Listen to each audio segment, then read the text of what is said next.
Argentina tiene un gran problema con el empleo, no solamente porque los salarios son bajos, sino que una gran porción de nuestra población trabaja en el sector informal, o sea, no aporta para su jubilación, no tiene garantías, nada. Y con el objetivo de solucionar esto, el año pasado el gobierno nacional sacó una reforma laboral muy pequeña y acotada, que muy probablemente sea insuficiente. Entonces, si nosotros queremos solucionar este tema de manera definitiva, ¿cómo sería la reforma laboral ideal? Y además, ¿quiénes son los responsables de destruir tanto nuestro mercado laboral? Bueno, quédate que te cuento todo. Bueno, primero vamos a explicar la situación ideal, luego los problemas que tiene el mercado laboral, después las soluciones de mierda que se le dieron en este país y por último vamos a ver cómo revertir todo este desastre. La realidad es que los salarios aumentan o disminuyen principalmente por dos motivos. El primero y el más importante es la productividad. Si las empresas con una misma cantidad de recursos pueden producir cada vez mayores cantidades y de mayor calidad, quiere decir que ahora los productos son más baratos que antes porque se utilizaron menos recursos para poder fabricarlos. Por lo que si tu salario es siempre lo mismo, suponete, no sé, $1000, si las cosas son cada vez más baratas, quiere decir que con tu mismo salario cada vez puedes comprar más cosas, o sea, básicamente tu salario aumentó. Y en el mundo hace 200 años que esto empezó a suceder de manera muy acelerada, contrario al resto de la historia de la humanidad. Como hay inflación, obviamente que todo aumenta, pero la gracia es que los salarios aumentan siempre más que los bienes y servicios, por lo tanto con tu salario cada vez puedes comprar más cosas. O bueno, así en general en el mundo, luego vamos a hablar del caso argentino. Sin embargo, hay otro importante factor que es el mercado laboral, porque resulta que el salario es un precio y como todo precio, no sé, ponele el de los alfajores, puede subir y puede bajar. El salario es el precio de tu tiempo y de tu esfuerzo, así que obviamente no importa lo que pase con la productividad y con todos los precios de todas las cosas en la economía, sino que también importa lo que pase con el propio precio del salario. Y como todo precio depende de la oferta y de la demanda. Conforme más empresas quieran contratar a más gente, o sea, aumente la demanda de trabajo, el precio del salario va a subir, o sea, van a aumentar los salarios. Y conforme las empresas necesiten a menos gente y que trabajen menos horas, el precio del salario va a bajar porque disminuye la demanda de trabajo. Y con la oferta al revés, conforme más trabajadores haya disponibles para ser contratados, el precio del salario cae porque aumenta la oferta de trabajo. Y cuando disminuye la oferta de trabajo, o sea que hay pocos trabajadores disponibles para contratar, sube el precio del salario. La productividad es el fenómeno más importante. En general es lo que determina los salarios más o menos a largo plazo, y en una sociedad que es cada vez más productiva, o sea que cada vez se produce más, en general los salarios mejoran siempre. Y también esto sucede entre países, o sea, si hay un país que es más productivo que otro, bueno, probablemente en este primer caso va a haber mucho mejores salarios que en el segundo. Y la gracia es que en general en todo el mundo la productividad siempre suele aumentar a lo largo del tiempo. Cada vez los salarios son mejores. Sin embargo, la oferta y la demanda de trabajo, o sea, el mercado laboral, te suele explicar fenómenos más de corto plazo, los problemas, las pequeñas crisis. O sea, por ejemplo, no sé, si en un país de un año para el otro se duplica la tasa de desempleo, lo más probable es que esto sea un problema del mercado laboral y no de la productividad. En cambio, si los salarios en un país vienen cayendo hace 40 años, por ejemplo, y acá probablemente sí que tengamos un problema de productividad, más allá de que tal vez también haya problemas en el mercado laboral. Lo que conviene en general en el mercado laboral es que cada vez haya más demanda de trabajo, o sea, que cada vez haya más empresas que quieran tomar a más trabajadores y por más horas. Por ende, estas empresas tengan que competir entre sí para poder quedarse con la oferta de trabajadores que ya existe en ese país. Y compiten básicamente subiendo salarios. Cada empresa se pelea por ver quién paga el mejor salario para quedarse con el trabajador. O sea, esto básicamente significa que aumenta la demanda de trabajo. Y por el lado de la oferta de trabajo, la realidad es que siempre es más o menos constante. No suele tener tantos cambios como la demanda de trabajo. O sea, básicamente la cantidad de personas que hay en un país disponibles para trabajar siempre suele ser más o menos la misma. Claro que el mercado laboral dispuesto de esta forma va a tener una serie de complicaciones que son básicamente las mismas restricciones que tiene cualquier mercado en cualquier momento de la historia, y es que los recursos no son infinitos, o sea, no alcanza todo para todos todo el tiempo. Entonces, no todas las personas van a tener el mejor salario todo el tiempo. Suele suceder que el mercado laboral es uniforme dentro de una sociedad, o sea, en algunos lugares tiene ciertas condiciones y en otros lugares tiene otras condiciones. En aquellos sectores donde hay mucha demanda de trabajo, como pueden ser, no sé, ingenieros o gente de oficios, bueno, hay salarios altos, hay mucha gente queriendo a esas personas para trabajar. Y en sectores donde la demanda de trabajo es mucho menor en relación a la oferta que existe, como pueden ser, no sé, por ejemplo, atención al cliente, delivery, psicólogos, etcétera, bueno, los salarios que se van a pagar van a ser bajos. O sea, tenés mucha más gente ofertando su fuerza laboral que gente pidiendo, o sea, demandando esa fuerza laboral. Por ende, los salarios son bajos. Contrario al caso de, por ejemplo, los plomeros, que todo el mundo necesita plomeros, sin embargo, hay pocos plomeros. Entonces, ¿qué pasa? Que cobran ganan un montón de guita. ¿Y todo esto qué quiere decir? Bueno, que por lo general siempre va a existir una porción de la población que va a tener salarios considerablemente más bajos que el resto. Siempre va a existir una cantidad de gente que va a estar trabajando de cosas que tienen mucha más oferta que demanda, por ende cae el precio, o sea, de salarios más bajos. Y si además le sumamos a esta sociedad que es, por ejemplo, un país con poca productividad, o sea que de por sí, no importa si se te demanda mucho o poco de tu trabajo, vas a tener un salario bajo porque lo que te determina en general el nivel de salarios es la productividad. Bueno, aquel sector que tiene salarios bajos apenas va a tener dinero para, por ejemplo, no sé, comprar comida y sobrevivir. Bueno, este es el problema que tiene Argentina y en general cualquier país que no sea del primer mundo, que como su productividad es baja, aquellos que cobran menores salarios dentro del país están en una situación muy precaria. La solución a esto obviamente es que aumente la productividad, o sea, que aumenten todos los salarios del país y ya está, pero como esto tarda tiempo en darse, no es algo que pase de un día para el otro, bueno, se va a intentar dar solución a este problema a través de intervenir el mercado laboral con el Estado, lo cual va a traer incluso más problemas y cada vez nos acercamos más al caso argentino. Pero antes déjame que te cuente lo siguiente. Resulta que EBC, nuestro nuevo partner y el partner oficial del Barcelona Fútbol Club, está montando su segundo torneo de trading que cuenta con un pozo de premios de $1 millón.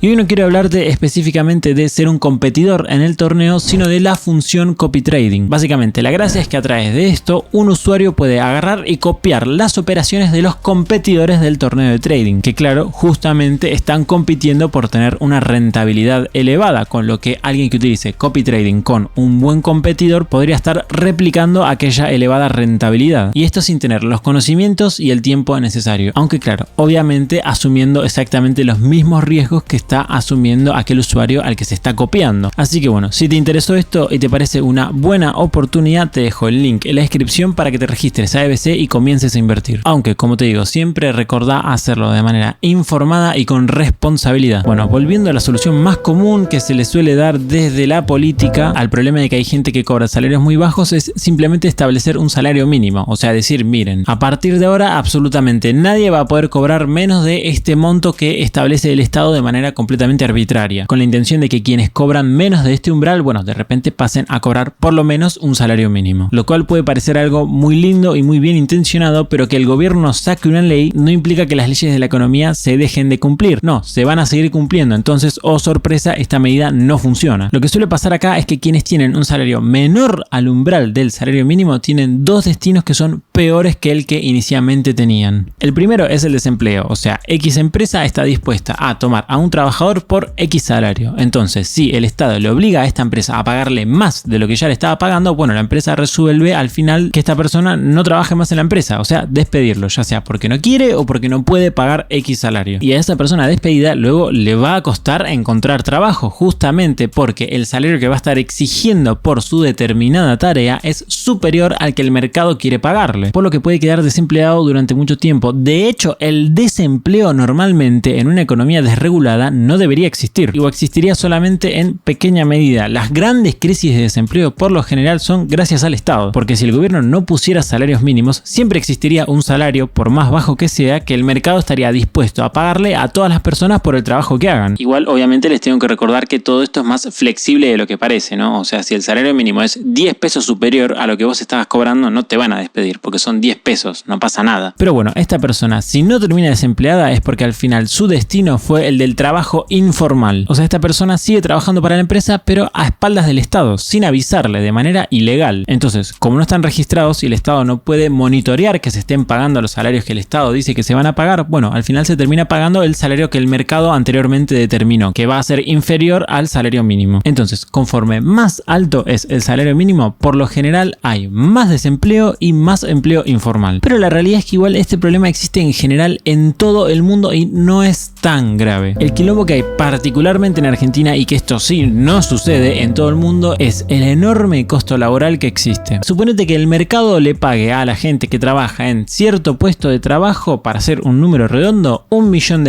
Y bueno, esto es fruto de que hay cierta demanda y oferta laboral, no importa. Pero ¿qué pasa si el Estado empieza a cobrar impuestos? Suponete que cobra un impuesto del 20% al trabajo. O sea, por cada cada millón de pesos que cobra el empleado le pide al empresario que le pague 200.000 pesos más al Estado en forma de impuestos. Fíjate que acá lo que está sucediendo es que el empresario está pagando un salario un 20% superior a lo que está dispuesto a pagar en realidad. Entonces lo que resuelve el empresario, y vamos a simplificar en estos ejemplos y vamos a hacer como que siempre el empresario es el que determina el salario cuando en realidad no es así, pero no importa. Resulta que el empresario resuelve bajar el salario hasta determinado monto donde ese salario más un 20% de impuestos signifique 1.000.000 de pesos. O sea, baja el salario hasta que el salario más los impuestos te dé lo que él estaría dispuesto a pagar de salario por mercado, que en este caso sería una reducción hasta 830.000 pesos, porque si esos 830.000 le sumas un 20% te da 1.000.000. Entonces fíjate qué es lo que está pasando. El empresario está pagando el salario de mercado, a él esto le cuesta 1.000.000 de pesos, pero el empleado está recibiendo un salario menor al de mercado, está recibiendo 800.000 pesos. Es como que se está empezando a descoordinar el mercado laboral, ¿no? Y ahora imagínate que el Estado cobra impuestos sobre el trabajo del 100%, ya no del 20 sino del 100. Bueno, ahora si el empresario le quisiese pagar un salario de 1.000.000 de pesos al empleado, le tendría que dar 1.000.000 de pesos más al Estado, o sea, le terminaría costando 2.000.000 de pesos. Entonces, para que a él le termine costando 1.000.000 de pesos, tiene que bajarle al empleado el salario a 500.000 pesos, o sea, a la mitad. Listo, solucionado. El empresario paga el salario de mercado, pero claro, al empleado le está quedando la mitad del sueldo. Ahora, si yo te digo que el empresario y el empleado, en vez de estar teniendo una relación laboral en blanco registrada, pueden tenerla sin registrar, por lo tanto, a espaldas del Estado, no tienen que pagar ningún impuesto, nada. Claro, lo que va a pasar es que van a volver a la situación de antes. El empresario paga 1.000.000 de pesos y el empleado recibe 1.000.000 de pesos. Contrario a la situación de antes, donde el empresario pagaba 1.000.000, pero al empleado solamente le quedan 500.000. Bueno, esto es lo que efectivamente sucede en Argentina. Resulta que los costos laborales, o sea, todos los gastos que hay asociados en la tan simple actividad económica de agarrar y contratar a alguien, son tan estúpidamente grandes que a los dos, o sea, al empresario y al empleado, le conviene registrar esa relación laboral a espaldas del Estado, o sea, sin registrarla en realidad. Porque la cantidad de guita que se termina llevando el Estado es